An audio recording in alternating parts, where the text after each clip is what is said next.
शिशु माने साधारणतः पशुपक्षी मानक खूब भल पाई थांती। तेणु से पशुपक्षी मानक नहीं किसी छोट छोट कविता से शिखेले से कविता आवृत्ति कले खूब खुशी होती। मु मफसल अंचल पिला जितेबले पिलादिने बिलुआटे जाऊे आमे भी देखी कहूलु बा मु भी देखी कहूली बिलुआ नना घर पोड़गला पछकु आना। तेणु मुझे किसी छोट छोट कविता पिला करिछि जेमिति मंडा पिठा गोल राम राम बोल, तेंतुली लागे खट्टा आईमा गप मिठा, पुसी माउसी चुली मुंडे किया रुसी बसीछु रुसी, बग माउसी माछ खाइबाकू जगी बसीछि। एमती छोट छोट कविता आवृत्ति द्वारा पिलामानंकर कथन दक्षतार विकास होता है। शिशु मानंकर आउ से माने पशुपक्षी मानक सहित गोटे आत्मीयतार संपर्क तैयारी करिथांती। आउ कौन हुए ना शिशु मानंकर शुद्ध उच्चारण करने अभ्यास हो जाए।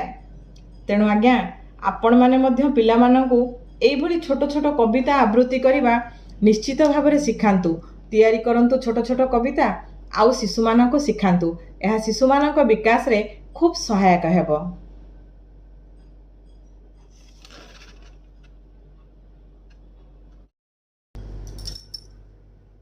जने पुरुष आउ जने नारी भितरे बंधुता को ये समाज केबे स्वीकार करेनी।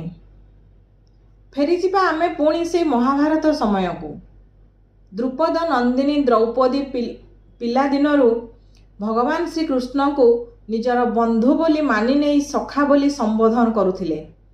आउ द्रौपदी जीवनर प्रतिटी जटिल द्वंद्वर सरल समाधान रूपे तांको पाखरे दंडायमान हेउथिले भगवान प्रभु श्री कृष्ण।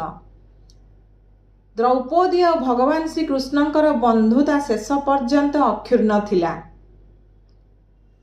किंतु आज्ञा ए मनोभाव को आमे मनरू काढ़ी देबा दरकार।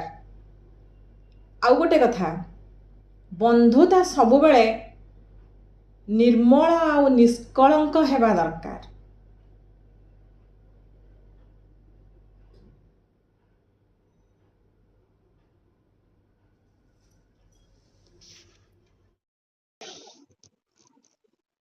जो व्यक्ति केबे प्रशंसा उल्लसित हुए नहीं बा निंदारे विचलित हुए नहीं एवं निजर चरित्र को सत्य आउ धर्म उपरे प्रतिष्ठित करे थाए, अहंकार आचरण परित्याग करे, से ही शांति रे जीवन बितेई थाए बा एक आनंददायक एवं शांतिप्रद जीवन से लाभ करिथाए।